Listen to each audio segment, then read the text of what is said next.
I never thought I would set foot in that house again. For years, I had avoided it like it was a battlefield laced with mines, every corner waiting to detonate with unspoken resentments and cold silences. The wedding invitation didn't feel like an olive branch. It felt like a weapon, disguised in ivory cardstock with embossed golden lettering. It didn't say Caroline Hayes with warmth or affection. It said Colonel Caroline Hayes. A title, a rank, a label they thought would make me easier to tolerate. It wasn't a daughter they invited. It was a role, a performance. And deep down, I knew that. 6 years had passed since my family and I had exchanged real words. 6 years since my mother's voice carried anything but condescension, since my sister had looked at me without competition twisting in her eyes. I had fought in 2 deployments, spent months recovering from a concussion and partial hearing loss, and still, not a single message. No, we're proud of you. No, are you safe? Just silence, intentional and curated, like erasing me from the family portrait had become a tradition. But now, suddenly, a wedding invitation. Not just any wedding either. It was for my sister, Emily, the golden one, the favorite, the one who could do no wrong. Attached to the invitation was a single note in my mother's handwriting. It didn't say, "We miss you." It didn't say, "Welcome home." It said only one word, "Behave." As if I were a liability they needed to control, not a daughter returning to witness her sister's most important day. I stared at the envelope for a long time in my quarters, wondering how they had even found my address. Perhaps someone at the Department of Defense had forwarded it. Or maybe Emily had made sure her estranged soldier sister was invited, just to showcase a picture-perfect family reunion in front of her guests. That's how Emily worked. Her life was a stage, and every person was a prop. My attendance would not mean reconciliation. It would mean evidence.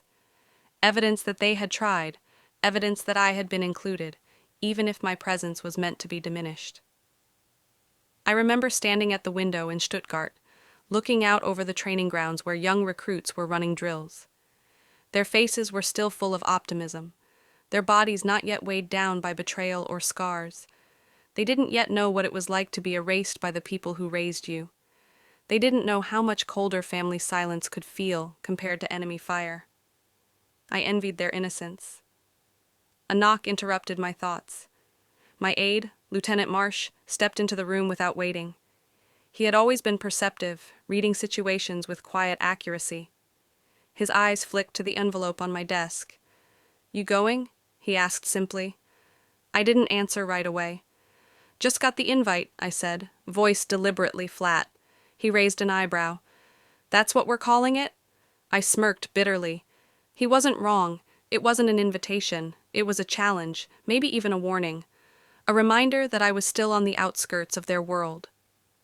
I hadn't decided yet whether I'd walk away and let them win by my absence, or walk in and show them that no amount of staged perfection could erase the truth of who I had become. But I knew one thing. If I went, I would go in uniform, with the eagle insignia on my shoulders, not to flaunt authority, but to remind them I had carved a place in the world they could never erase. The drive to Virginia felt longer than it was. The landscape was picturesque, the kind of neighborhood that belonged on a postcard. Clean sidewalks, blooming cherry trees, manicured lawns. But to me, it was suffocating. The streets were too neat, too polished, like a performance that didn't allow for reality. As I pulled into the cul-de-sac, my chest tightened. The house looked exactly as I had left it, and that sameness hurt more than if it had changed. It meant they had continued without me, perfectly content in a world where I no longer existed. The last time I had been there was for my father's funeral. Even then, there hadn't been a seat for me in the front row. I had stood in the back in full dress uniform, silent while my mother leaned on Emily's shoulder as if I were invisible. That day, I had told myself it was the last time I would ever subject myself to their cold dismissal. And yet, here I was, pulling into the same driveway, walking up to the same front door that still carried the faint scent of lemon polish, my mother's signature obsession. the smell of control disguised as cleanliness. When the door opened, my mother stood there, her expression carved in stone. Her eyes flicked over my uniform for a beat too long before she spoke. "Caroline," she said evenly. No warmth, no smile, just a warning. "Please don't ruin this for Emily." Not hello, not "I've missed you," just a command. Inside, the house was unchanged. Same china cabinet, same chandelier, same mahogany dining table that hummed with unspoken tension. 14 people sat around it for the rehearsal dinner. 15 chairs had been set, and mine, of course, was at the farthest end, shoved near the kitchen, away from Emily, away from the spotlight. It wasn't a mistake. It was deliberate. No one said, "Caroline's back." No one introduced me to the people I didn't recognize. I was treated like a shadow in a pressed uniform. A cousin whispered something about security detail, and I caught the words, but I didn't flinch. That's what happens when you walk into a room that used to hold your memories. You become a stranger in your own story, and the silence, louder than any words, wraps around you like a punishment. The ballroom the next evening was staged like something out of a bridal magazine. White linen tablecloths, golden chargers, towering floral arrangements, and a ridiculous ice sculpture of intertwined initials that dripped steadily onto a silver tray. Everything about it screamed perfection, except for the seating chart at the entrance. I scanned the list posted on a polished brass easel. Emily and her groom at table 1, my mother at table 2, cousins and extended family spread throughout the front tables. And then, near the bottom in faint print, there it was. C. Hayes. Not Colonel Caroline Hayes, not even Caroline. Just a small, almost invisible scribble at table 12, tucked near the catering exit. My napkin was a different shade of ivory compared to the others, subtle enough for outsiders not to notice, but obvious enough for me to recognize the insult. This wasn't hospitality. It was humiliation, wrapped in etiquette. When Emily entered the room, she floated like she owned it. Her gown was pristine, her smile flawless, her laugh perfectly timed to charm the guests. She moved through the room with calculated grace, collecting admiration like trophies. When she finally passed my table, she stopped just long enough to glance at me with that sweet, cutting tone only sisters can master.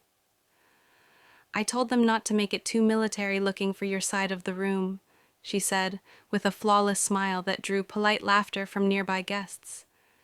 Before I could reply, she was gone, already spinning toward her next admirer. It didn't sting as much as it should have.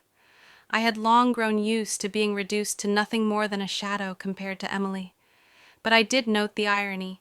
I had once pulled Emily's fiancé, Daniel, out of a collapsed vehicle during an ambush years ago, saving his life. And now, in this very ballroom, I was treated as if I were nothing more than an embarrassing afterthought. The toasts began. My mother stood, her voice smooth and commanding, as she raised her glass. "To loyalty and grace," she said. Her eyes never drifted toward me. Emily's father-in-law spoke next, followed by Emily herself. She lifted her champagne flute and turned toward me with that same glittering smile. "Even my big sister made it tonight," she said sweetly, "all the way from wherever she's guarding gates these days." The laughter that followed wasn't nervous or hesitant. It was full, uninhibited, the kind that spreads easily when the target isn't considered human. They didn't expect me to react. They didn't think I would dare. And then my mother's voice cut through, louder than the rest. "She's the disgrace of this family, but at least she's punctual." The room erupted. Glasses clinked. People leaned into each other, whispering, chuckling. Not one person tried to stop it. Not one person looked uncomfortable. But I didn't cry. I didn't yell. Instead, I stood slowly, lifted my untouched glass of champagne, and took a calm sip. The silence that followed wasn't because I had shouted. It was because I hadn't. I set my glass down with deliberate care and said clearly, "The people I guard outrank everyone in this room." The words cut sharper than any insult. The laughter died instantly. Eyes darted, unsure where to land. For the first time, they didn't know where to place me. That's when I saw him, Daniel, Emily's groom, standing across the room, halfway between his new in-laws and the military colleagues who had once toasted his service. His jaw was tight, his eyes locked on mine. Slowly, steadily, he began to walk. He passed the cousins, the family friends, even Emily, who froze with her glass mid-air. He ignored the sharp whisper from my mother as he stepped closer, stopping one pace away from me. And then, in front of everyone, he saluted. Crisp, sharp, regulation perfect. The kind of salute that carried weight, the kind that no one could mistake for anything less than reverence. "This is Colonel Caroline Hayes," he said loudly, voice carrying through the chandeliers and clinking glasses. "My commanding officer, please forgive my wife." The ballroom gasped in unison. Emily's painted smile cracked. Her eyes widened. The microphone slipped from her hand and hit the floor with a dull thud. She swayed and collapsed, fainting in the middle of her own rehearsal dinner. Gasps, screams, shattering glass. My mother shot to her feet, shouting Emily's name. But me, I stood still, calm, steady. Because this wasn't revenge, this was recognition, and it was long overdue. From the corner of the room, another figure rose. A retired colonel, standing stiff with pride, raised his hand in salute. Then another general, then another. Within moments, 4 salutes cut through the ballroom like truth made visible. Eyes shifted. The shame that had been thrown on me all night began to recoil, heavy and undeniable. For the first time, my family couldn't erase me, and they knew it. The wedding itself became less about Emily's vows and more about the whispers rippling through the guests. By the time the night ended, half the room avoided my gaze, while the other half watched me with a newfound recognition they couldn't quite name. Emily's humiliation had been spectacular, and my mother's fury was palpable, but neither could erase what had happened. The salute had gone viral. Someone had filmed it, and within 24 hours, millions had seen it. The caption read, "They mocked her until her rank silenced the room." But the confrontation wasn't over. The next morning, my mother summoned me to the hotel lounge. She sat stiffly in a pale cardigan, her coffee untouched, her composure tight. She didn't greet me. Instead, she said, "You certainly made a statement." I didn't respond. I didn't need to. "The media is buzzing," she continued, her voice clipped. "Some headlines are flattering. Some are not. I wasn't prepared for this. None of us were. Not Emily. Not your father, if he were still alive." "Emily fainted," I said flatly. "She has sensitivities," my mother replied too quickly. "To truth?" I asked. "Or just to not being the center of attention?" Her grip tightened on her coffee cup. "I didn't come here to fight." "Then why did you come?" I asked. She hesitated before leaning forward slightly. "I thought, perhaps you could release a statement, something neutral, clarifying that we didn't fully understand your position." It hit me then. She wasn't asking me to correct lies. She was asking me to protect her discomfort, to shield the family's image. "You want me to issue a statement," I said slowly. "Not to tell the truth, but to keep you from looking bad." She flinched at the accuracy of it. "You have to understand," she said carefully. "We didn't mean to hurt you. I was protecting the family. You were different. Loud." "I wasn't loud," I said sharply. "I was visible, and that's not the same thing." I pulled a leather folio from my bag and slid a document across the table. She didn't touch it, just stared. "This," I said, "was an anonymous letter sent 7 years ago to the Military Ethics Board. It accused me of falsifying combat reports, questioned my Bronze Star, and claimed I was unstable and politically promoted. That year, I was quietly passed over for my first star." Her face stayed still, but I watched her eyes. They flickered. "That could have been anyone," she said quickly. "You're a public figure. Targets attract rumors." I slid another page toward her. "This is a linguistic analysis report, internal military resource, cross-referenced sentence patterns, phrasing, structure, 96% match to one writer, Emily Hayes, secondary contributor, Barbara Hayes." Her lips parted, then closed. For the first time, the mask slipped. You, I said, my voice steady. You gave her the language. You gave her access. She sent it, but it carried your fingerprints. She looked down at her coffee. It had gone cold. You didn't just ignore me, I said. You sabotaged me. Quietly, professionally, efficiently. Her eyes filled, but no tears fell. I made choices, she whispered. I paid for them. I never stopped loving you. No, I said. You just stopped calling. The silence between us was heavier than shouting could ever be. She reached a hand halfway across the table. I never wanted to lose you. You didn't lose me, I said coldly. You pushed me out and then blamed me for not coming home. Her hand hovered in the air but never landed. If someone asks why I stopped coming, I said, don't tell them it was complicated. Don't say I drifted. Tell them the truth. You made a choice, and so did I. I stood, leaving the documents behind. She didn't chase me. She didn't call after me. Because betrayal by your own mother doesn't end with a scream. It ends with silence and paperwork. Months later, I stood barefoot on the terrace of a small cottage overlooking the Amalfi Coast. The air smelled like salt and lemon, and for the first time in years, I felt still. No uniforms, no salutes, no ceremonies. Just morning light, canvas stretched on an easel, and silence that didn't punish me for existing. The clip from the wedding had gone viral beyond anything I could have imagined. Over 3 million views in the first 2 days. My inbox filled with messages from strangers, from service members, from women who said they too had been erased by their families. I never commented on the video. I didn't need to. One moment, one salute had said everything. The Pentagon called. They offered me a position on the new Joint Ethics Advisory Board, a chair built, ironically, from the very betrayal that had nearly destroyed my career. But I declined. Instead, I founded the Resilience Foundation, an organization dedicated to helping service members rebuild after being sabotaged by those closest to them, spouses, siblings, even parents. Because I had learned the truth. Sometimes the hardest battles aren't fought overseas. They're fought at dinner tables, in family group chats, in empty funeral seats. The irony was bitter, but real.